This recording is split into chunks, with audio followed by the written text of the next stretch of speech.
Pleasure to be chatting with you, Bob Stone, author and owner of Write Blend Bookshop in Waterloo.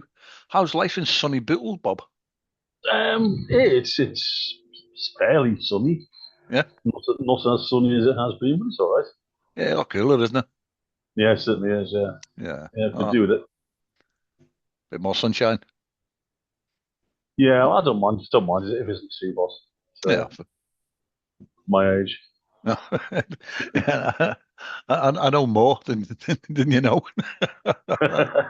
Yeah, Bob, should we break this down into two sections, maybe? Talk about the bookshop first, and then Sure. your work as a writer. Yeah, is that okay? Yeah, fine. Yeah, that's great. Yeah. Okay. Tell me about the history of Right Blend. Where did the name come from? And did you take this over as a running business or did you set it up from scratch? Right. Well, there's a slightly funny story about that. I used to work at a jeweler's in South Road in Waterloo. Yeah. I was there for 26 years.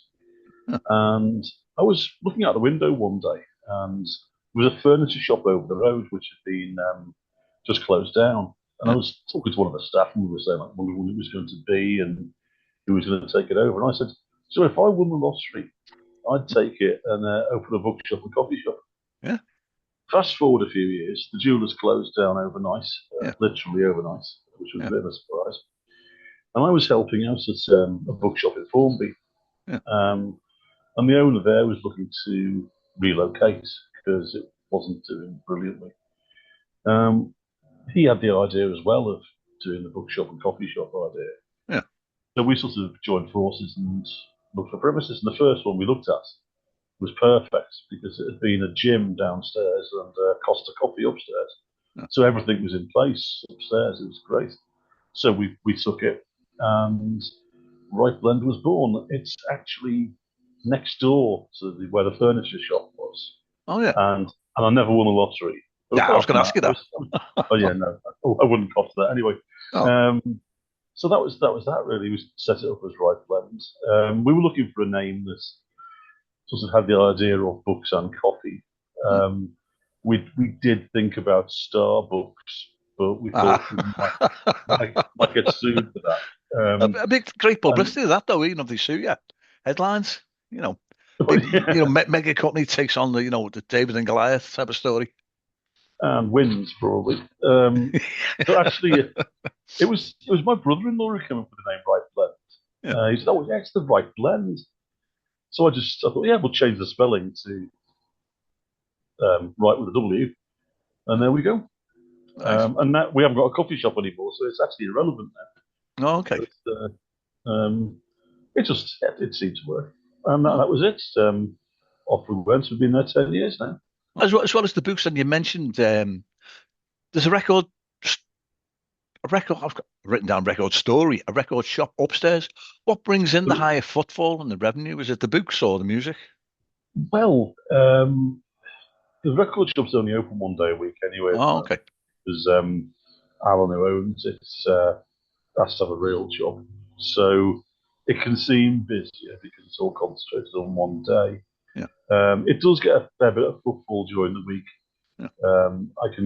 I can go for hours without seeing anybody apart from saying to them, no, the record shop's only open on Saturdays. Okay. They don't stick around and buy books though, which is annoying. Yeah, But I mean, they sort of complement each other sometimes. We can have a family coming on a Saturday. yeah. The gentleman goes upstairs to look at the records Mm. into what I call the man crash. Well, the rest of the family have a look at the books, and so it can work out quite well. Okay. You manage these both of them yourself. How do you cope with that? Well, I don't run the record shop. Ah, Uh, okay. it's basically it was he's a record dealer, Yeah, um, and for a while he had a little pop-up shop in the back of the bookshop.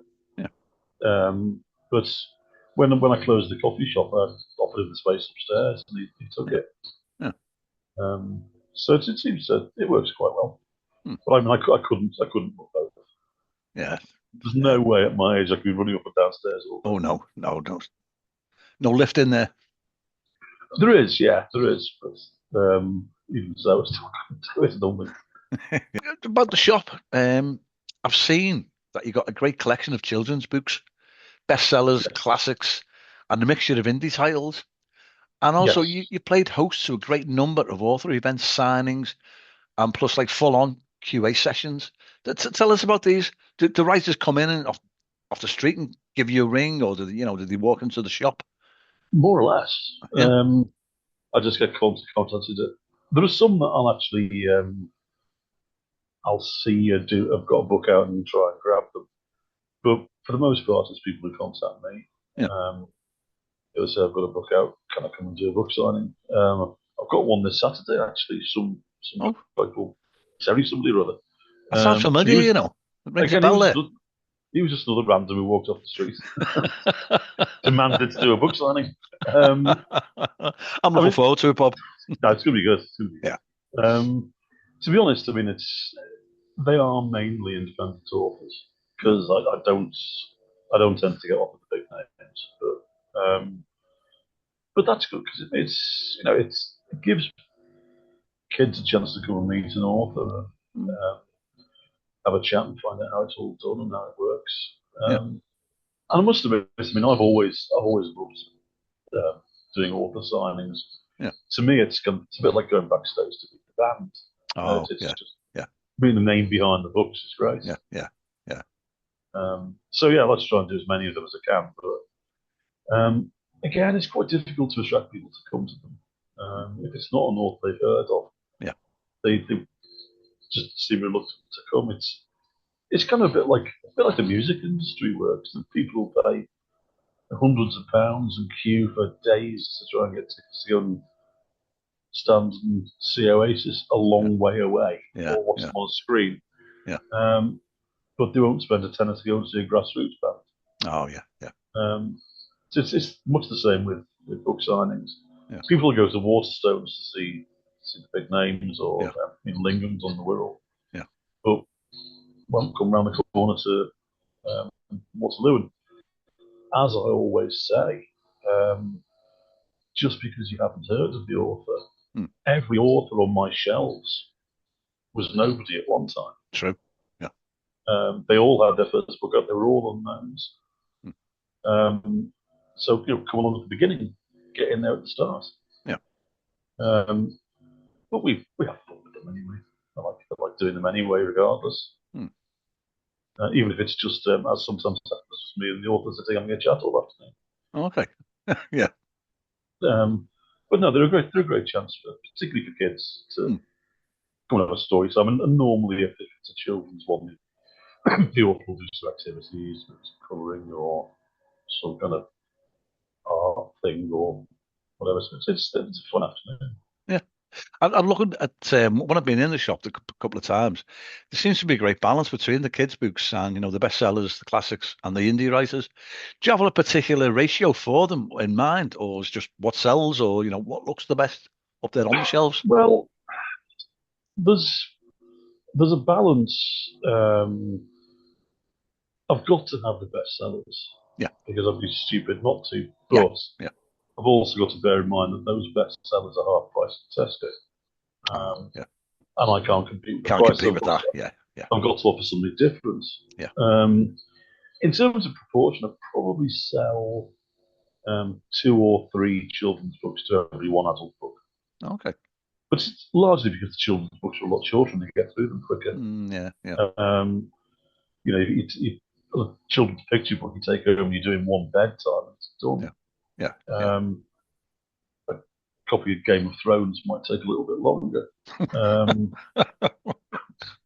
but I mean, it's still the really loyal customers though tend to be the grown-ups. Mm, They'll come time and time again, and I sort of I work what seems to be magic. Um, I get to know their tastes, and if I see there's a book out and they go, "I know so and so is going to like that," I'll get it and put it on the shelf. yeah. The next time they come and they can miraculously discover the perfect book on the bookshelf Oh, yeah, shelves there, yeah. and they think I'm really clever. Mm, I'm just observant. yeah. Um, but you've got to, I mean, I like to try and stock a good range of independent books as well. Mm, Several reasons for that. One is that the indie authors need it Mm. because they don't get the publicity elsewhere. Yeah. But actually, I mean, I've got a lot of really good books published by the big publishers who don't get any publicity. Yeah. The publicity seems to be reserved for all the big names who arguably need it least. Mm. I mean, let's face it, if you're a fan of Richard Osman, you know he's got a new book coming out.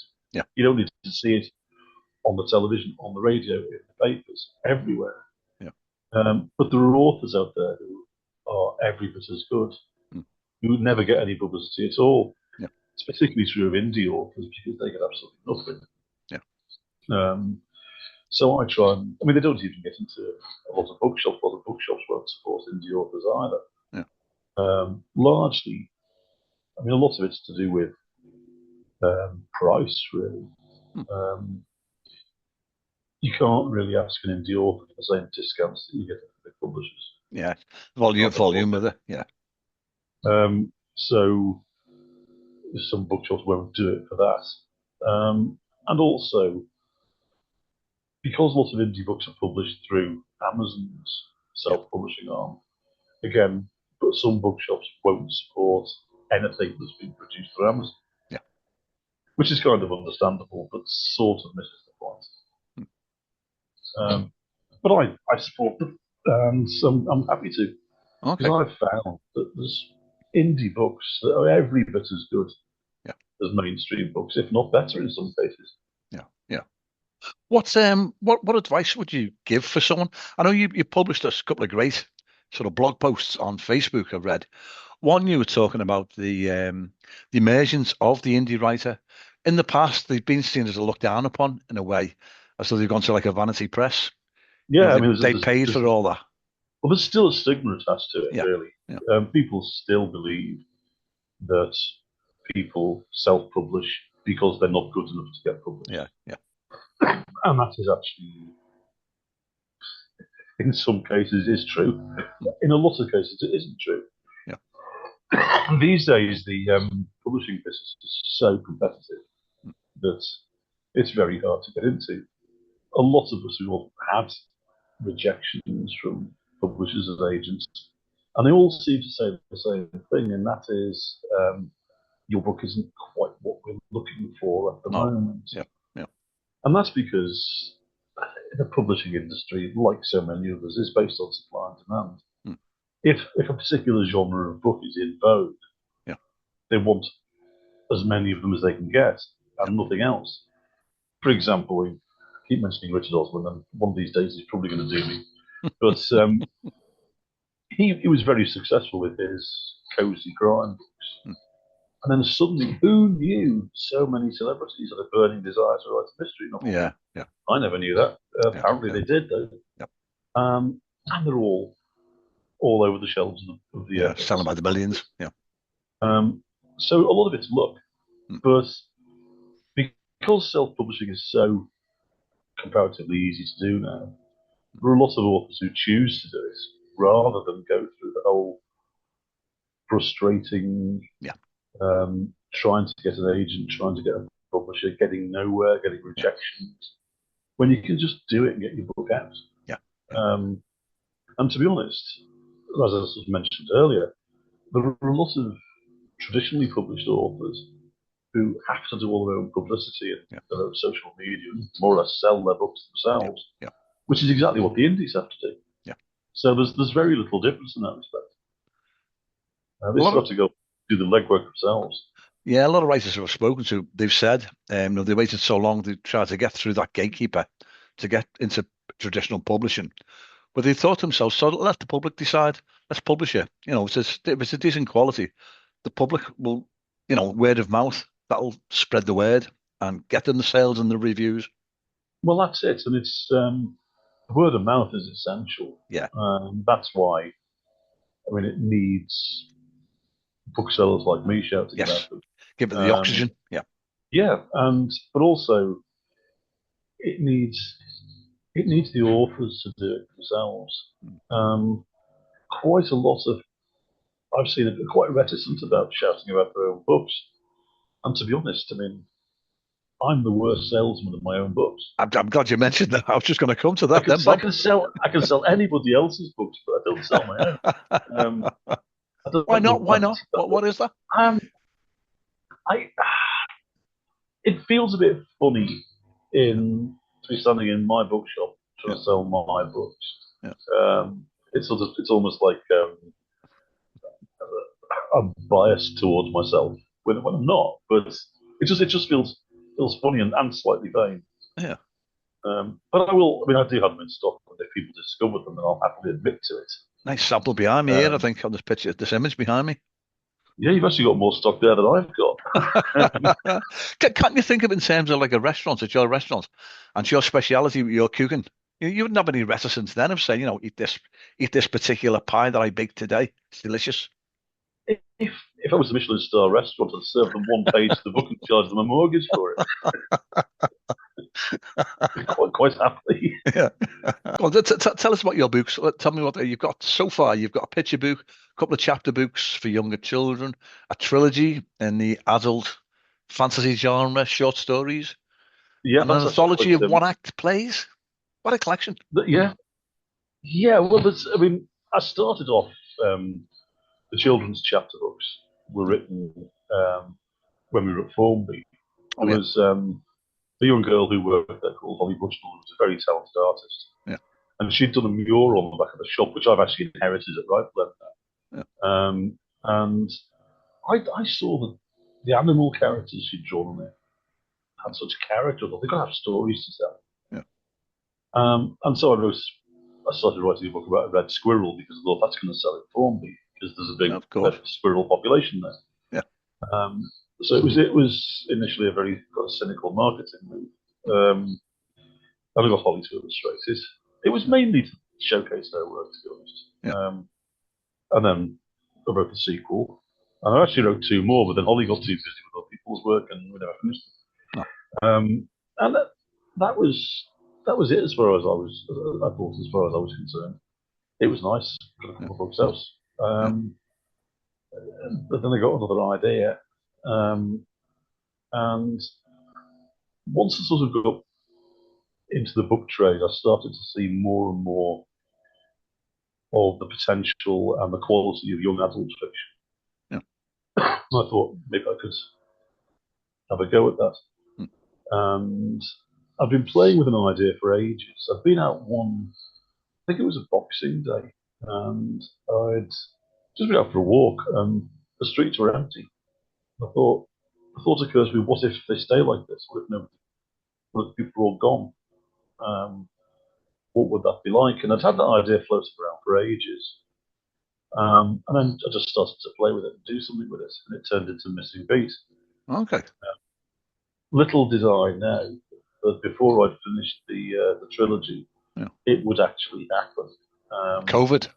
Yeah, the third book was due to launch in the April of 2020, and I couldn't. I had my own book, and I had my own bookshop. I couldn't launch it because the shop was shut.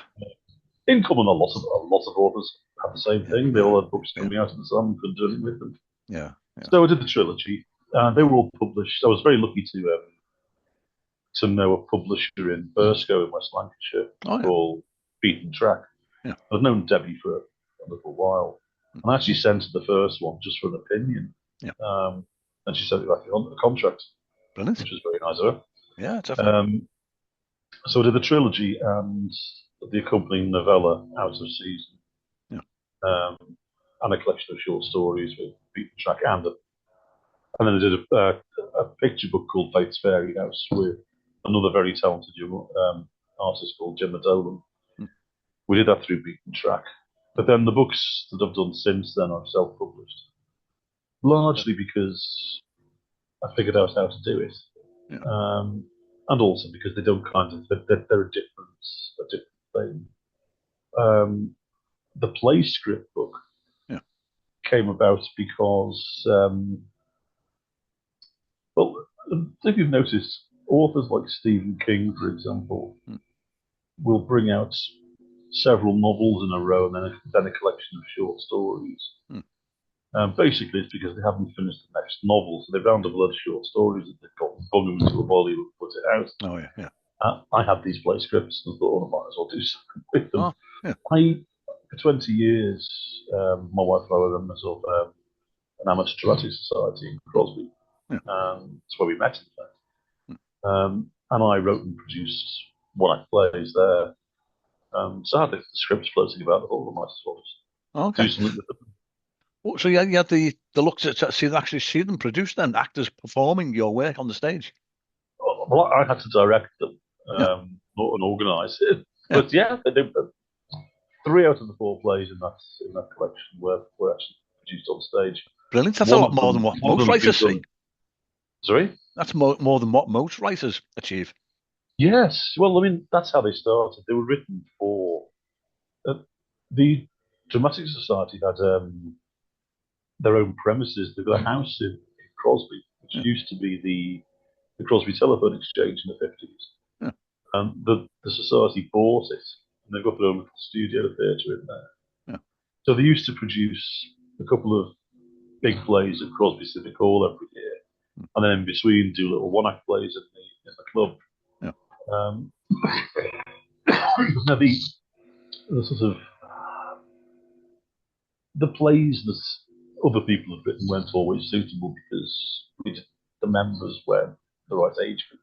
Most of them are a little older, shall we say. Yeah. So I started to write plays for the people that we had, basically, Yeah. so that we could do them. And it's fascinating to see people interpreting your plays. There was one in particular where I cast my wife in it because she's an excellent actress, and she interpreted the part completely differently from the way I'd written it, and actually her interpretation was better. Yeah. So it's a fascinating process. It's gone back on a tangent slightly. Have you had your own meet the author sessions at Write Blend with yourself there? You know, for people to come in and showcase your work. I launched the first one, Missing Beat. I did a proper book launch for Yeah. that. I was interviewed by my old mate Tim Quinn from Marvel Comics. Came and interviewed me. Brilliant. Yeah. And then I launched Beat Surrender there, and my friend and very talented author Estelle Marr came and interviewed me, which was just hilarious. we prepared nothing. Yeah. All off the cuff. Just chatted for half an hour. And for a while, we'd forgotten that the audience were there. It did get a little bit irreverent, shall we say. Yeah. But then after that, when Perfect Beat came out, it was at COVID. And since then, I haven't done Okay. Because I've kind of been bringing out more or less a book a year. It's going to be a bit overkill if I do it every year. Yeah. So yes, I haven't bothered with it more recently. Okay. Just we're looking at your website, writeblend.co.uk. There's loads of great pictures there in the gallery. You got a certain Ramsey Campbell, the greatest English horror writer. He's been there as one of your guests, along with another collection of other horror writers. What's he like to chat to? I know he's a local anyway. I know he's from. Well, he lives in the world, doesn't he? Wirral, yeah. Ramsey's been probably maybe 4 or 5 times now. Oh yeah. I mean, that's a weird thing. Going back to what I was saying earlier about author signings being like meeting a band. Yeah. Back in the 1980s, when I first started getting into horror fiction, I started reading Stephen King, James Herbert, and Clive Barker, and then Ramsey Campbell. Yeah. And then it's sort of, my brother put me onto Ramsey, actually. So you've got to read this. And it was The Hungry Moon. And then I kind of lost touch. But when we were at the bookshop, I got a call basically, and Ramsey said, "Can I come back with a new book out? Can I go and do a book signing?" I was like, "That's Ramsey Campbell." And now he's a mate. He's a really, really nice bloke. Very nice man. In fact, well, at the back end of last year, we did 3 signings and it became incredibly incestuous because we had there's another author from the world called Simon Bestwick, who's written some excellent novels, yeah, and now writes under the name Daniel Church. And he launched his second one at Write Blend with Ramsey Campbell interviewing him. oh yeah, And then a month or so later, we did another author event when Ramsey Campbell came, yeah, because it was he had his new novel out, yeah. and Simon interviewed him.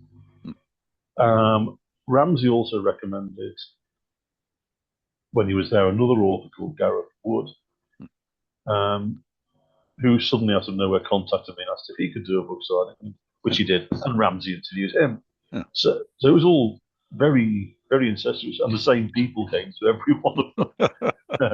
It was just like a little club. It was great. Yeah, yeah, great club by the sound of it. Yeah, I mean, I've had some decent names over the years. Yeah. And Mike Carey, who used to write X-Men and Daredevil for Marvel Comics. Oh yeah, yeah. He came twice with his novels. Tim Quinn's been a few times. The Mighty Quinn. The Mighty Quinn. The biggest event we ever did actually was with an author called Tom Cox. Oh yeah. Used to write books about his cats, which are very, very funny. And he's got a massive, massive following online. Oh yeah. And at one of the events we did with him, we crammed 100 people into the shop, which was tricky. At the end of the event, I got up to thank him. I went up to the front where he wasn't to thank him. Yeah. And then I couldn't get back to the till to sell the books because everyone was you had to go to the, I had to I was considering going out of the fire escape and round. It was that bad. But it was brilliant. Great to see. Yeah. Could doing more like that. Yeah. Joe, I'd love to see in a bookshop. I'd be a bit freaked out though. Clive Barker, I think he's getting on a little bit now. But reading some of his books, I mean, remember reading them at the airports. Some of them are so way out there. It was weave world and things. It calls it metafiction, I think he calls it. But some of the ideas on there, like there's one he goes on about Lord Liverpool and the wheels turning and the world's changing and stuff. He's got some depth of imagination, that man. Yeah, slightly warped. Yeah, just a bit. He doesn't. I don't think he's been too well. I think I heard somewhere they haven't been too well, but he's been in the States for a long time. Yeah, he's in Hollywood, isn't he? I think somewhere. Many years, yeah. LA. Yeah. Hit the big time and kind of stopped writing. Yeah, still a scouser, I bet though. Yeah, probably is. Yes. Yeah. Listen, Bob, it looks like time's catching up with us. That's absolutely disappeared. Hopefully, I'll be chatting with you all day on Saturday, in between signing books. Well, yes, yeah. Hopefully, we won't have too much time to chat. That's true. Yeah. Well, one final question from me. Well, what advice would you have for a first-time writer? Someone who's got a story in the head, has got an ambition to become an author. What would you say to them? Write it. Yeah. Write it. Just get it down. It doesn't matter because you could go back and edit later. Yeah. But get the story down. Every author has what they what's often called in the trade the vomit draft. Oh yeah, I bet that. I like that term. Which is the get it out. And inevitably, it's full of mistakes. Yeah. Stuff. But rather than getting too hung up on that, write it, because that's what every author, big and small, did. They had the story, they wrote it down. Yeah. If you're serious about it and you like it when you're finished, then you can look at all the various ways of getting it published. But the first thing to do is write it. Yeah. And if you have nice friends who might just have a little read and give you an opinion, that's good. Yeah. But the main thing to do is write it and get it finished. Yeah. And don't worry if it's rubbish, because nobody need ever see it if you don't want to. True. Yeah. So yeah, that would be my advice. Excellent advice. Get it on paper. Yeah, get it out. That's why I think the vomit draft works for me. Listen, the time has caught us up, but it's been an absolute pleasure chatting with you, Bob. Really enjoyed it. Yeah, it's been fun. Yeah. So listen, I'll see you on Saturday then. Yeah, I look forward to that, Terry. Okay. But for now, cheers, Bob. Cheers, Terry. Thanks very much. Thank you.